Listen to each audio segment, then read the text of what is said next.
গত কিছুদিন ধরেই আওয়ামী লীগের ডাকাতদের ভয়াবহ দুর্নীতির চিত্র একের পর এক গণমাধ্যমে প্রকাশিত হচ্ছে।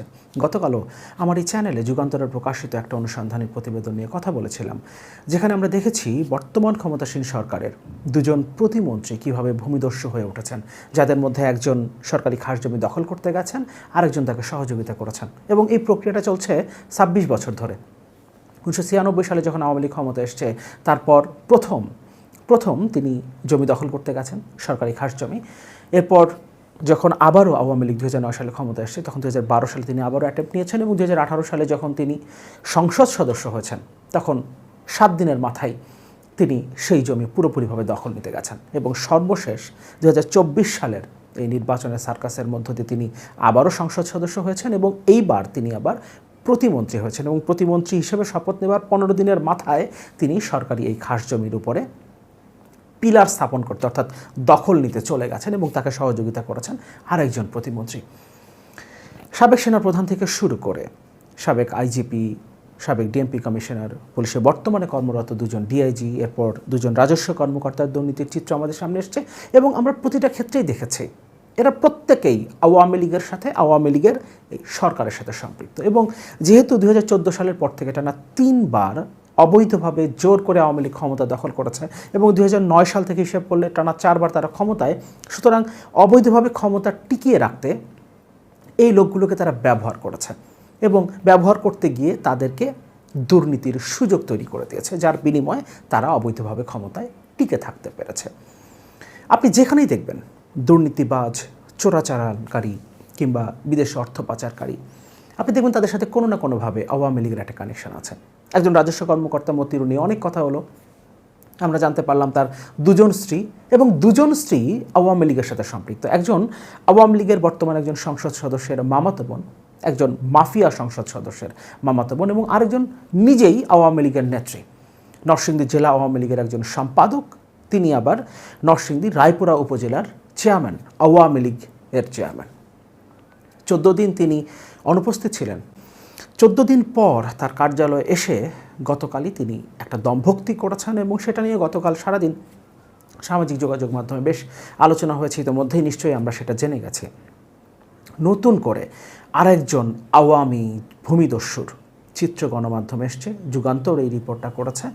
সেখান থেকে আমরা আওয়ামী লীগের এই ভূমিদস্যু সম্পর্কে আজকে জানার চেষ্টা করব। পাশাপাশি কানিজ লাকি অর্থাৎ মতিউরের প্রথম স্ত্রী, তার যে দমভক্তি সেটাও হয়তো ইতিমধ্যে আমরা জেনে গেছি, তারপরেও আমি খুব সংক্ষেপে তার মন্তব্যটা পড়ব এবং তারপর মূল আলোচনায় যাব, অর্থাৎ নতুন আরেকটা চরিত্র।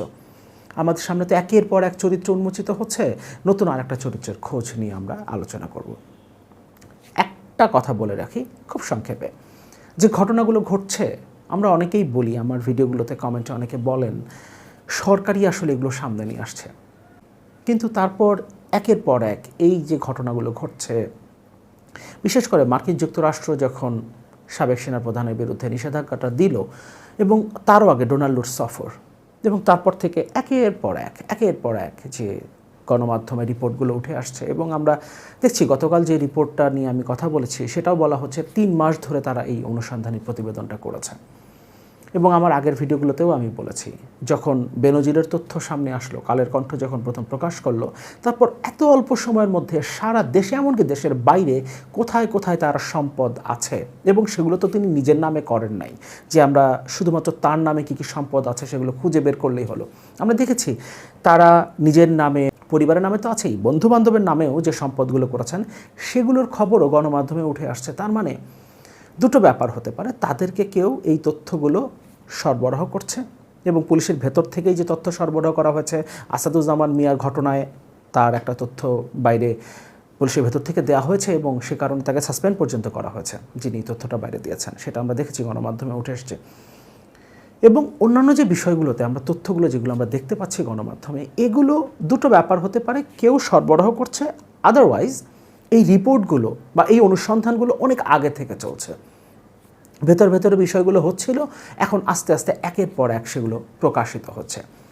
দুটো বিষয় হতে পারে এবং এই দুটো বিষয়ের যেটাই হোক না কেন, সরকার প্রচণ্ড রকমভাবে চাপের মধ্যে আছে এবং সামনের দিনগুলোতে যেভাবে একের পর এক রিপোর্টগুলো আসছে, এমনকি বলা যায় একদিনও আসলে কিন্তু থেমে থাকছে না। আমরা হয়তো বড় ঘটনাগুলো নিয়ে কথা বলছি এবং অনেক সময় কেউ কেউ এমন কিছু মন্তব্য করে ফেলছেন যেগুলো নিয়ে হয়তো সামাজিক যোগাযোগ মাধ্যমে অনেক কথা হচ্ছে, এ কারণে সেগুলো সম্পর্কে হয়তো আমরা জানতে পারছি। কিন্তু আমরা যদি দেশে যে কটা গণমাধ্যম বহুল প্রচলিত সেগুলো আমরা যদি প্রতিদিন ফলো করি, আমরা দেখব কোথাও না কোথাও কারো না কারো সম্পর্কে নতুন কেউ, অবশ্যই আওয়ামী কানেকশনের দুর্নীতিবাজের রিপোর্ট আছে, দুর্নীতিবাজকে নিয়ে রিপোর্ট আছে। সুতরাং এগুলো সিঙ্ক্রোনাইজড ওয়েতে কোথাও থেকে করানো হচ্ছে কিংবা অনেক দিন থেকেই আসলে এই প্রক্রিয়াটা চলছে, এখন একের পর এক সামনে আসছে। সুতরাং আমরা একটা বিষয় ধরে নিতে পারি, সরকার প্রচণ্ড রকম চাপের মধ্যে আছে। এবং আমরা স্বরাষ্ট্র মন্ত্রণালয়কে দেখেছি পুলিশের কর্মকর্তাদের দুর্নীতির চিত্র যখন সামনে আসলো, বিশেষ করে বেনজির আসাদুজ্জামান মিয়ার পর জামিল হাসানের ক্ষেত্রে ডিআইজি শিমুলের বিষয়টা অনেকটা ধামাচাপা পড়ে গেছে, কারণ একই সময় বেনজির এবং তারপর আসাদুজ্জামান মিয়ার খবরটা সামনে আসায় ডিআইজি শিমুলকে নিয়ে অনেক আলোচনা হয়নি। কিন্তু ডিআইজি জামিল হাসানের খবরটা যখন সামনে আসলো তখন আমরা দেখেছি এভাবে একের পর এক সাবেক দুজন কর্মকর্তার পর যখন বর্তমানে কর্মরত দুজন ডিআইজির চিত্র, দুর্নীতির চিত্র গণমাধ্যমে আসলো, তারপর আমরা দেখেছি স্বরাষ্ট্রমন্ত্রী বেশ নার্ভাস এবং তার বক্তব্যের মধ্যে অসামঞ্জস্যতা নিশ্চয়ই আপনারাও খেয়াল করেছেন। আমার এই চ্যানেলেও আমি বেশ কয়েকটা ভিডিওতে সেই বিষয়ে কথা বলেছি।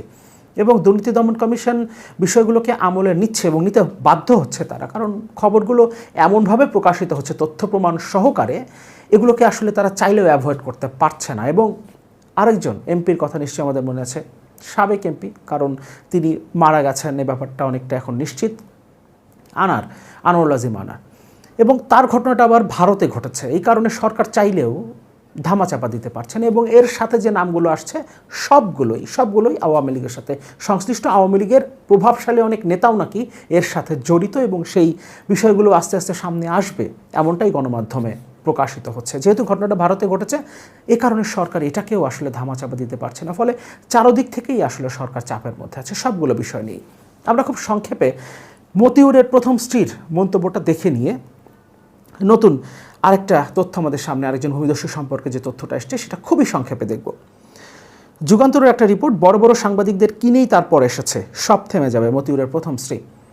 আমি রিপোর্টটা না পড়ি, আমরা ইতিমধ্যে নিশ্চয়ই জানি তিনি এসেছিলেন 14 দিন পর উপজেলা কার্যালয়ে, এবং তিনি যখন বেরিয়ে যান তখন সাংবাদিকদের সাথে কথা বলেননি, কিন্তু তিনি সেখানে বলেছিলেন বড় বড় সাংবাদিকদের কিনেই তিনি এসেছেন উপজেলা পরিষদে তার কার্যালয়ে এতদিন পর, ফলে এখন আস্তে আস্তে সব থেমে যাবে, তার কেউ কিছু করতে পারবে না, এটাই তার মন্তব্য ছিল।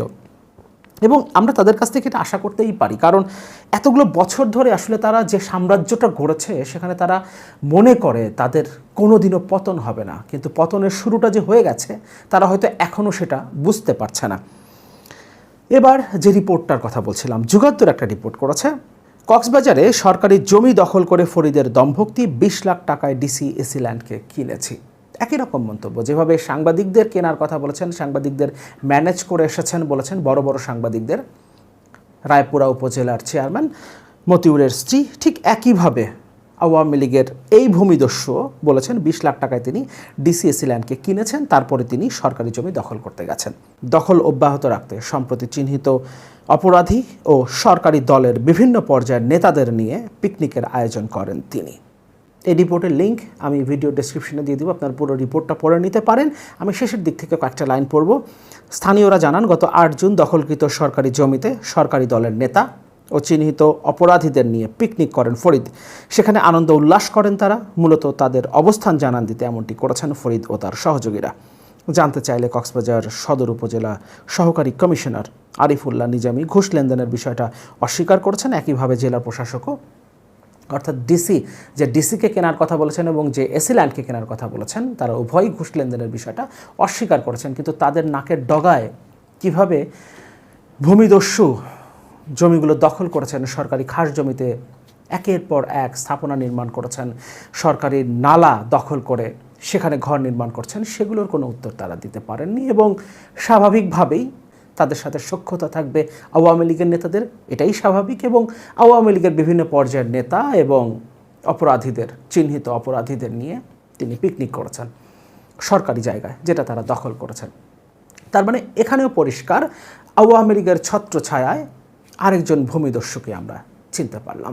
তার মানে যেখানেই আপনি দেখবেন জমি দখল, যেখানেই আপনি দেখবেন কোনো অপরাধ, যেখানেই আপনি দেখবেন দুর্নীতি, যেখানেই আপনি আনারদের দেখতে পাবেন, কিংবা তাকে খুনের অপরাধে যাকে এখন আদালতের মাধ্যমে জেল হাজতে পাঠানো হয়েছে, রিমান্ডে নেওয়া হয়েছিল 8 দিনের জন্য, 3 দিন পরেই তাকে আবার জেল হাজতে পাঠানো হয়েছে, মিন্টু, আপনি যাকেই দেখবেন এই অপরাধীরা প্রত্যেকেই আওয়ামী লীগের সাথে সংশ্লিষ্ট। এমনকি সরকারি দলের সাধারণ সম্পাদক অবশ্য বলেছেন আসাদুজ্জামান মিয়া কিংবা বেনজির তারা তো আওয়ামী লীগের কেউ নন, কিন্তু আওয়ামী লীগের সরকারই তাদেরকে আইজিপি বানিয়েছে, র্যাবের প্রধান বানিয়েছে, ডিএমপি কমিশনার বানিয়েছে, এমনকি আজিজকে সেনাপ্রধান হিসেবে নিয়োগ দিয়েছে, যেখানে আমাদের প্রধানমন্ত্রী শেখ হাসিনা প্রতিরক্ষা মন্ত্রণালয়ের মন্ত্রী। সুতরাং কেউ কি দায় এড়াতে পারেন? কেউ দায় এড়াতে পারেন না এবং পারবেনও না। একের পর এক যেটা প্রকাশিত হতে শুরু করেছে সেটাই সরকারকে একদম শীর্ষ পর্যায় পর্যন্ত টান দিয়ে ছাড়বে, এবং সেদিন খুব বেশি দূরে না, কারণ গতকালও আমার এই চ্যানেলের ভিডিওতে আমি বলেছি সিজন 1 শেষ হয়ে গেছে, সিজন 2 শুরু হয়েছে এবং খুব অল্প দিনের মধ্যেই সিজন 3 অর্থাৎ ফাইনাল সিজনটা শুরু হবে, এবং ফাইনাল এপিসোড দেখার জন্য আমরা নিশ্চয়ই অধীর আগ্রহে অপেক্ষা করছি।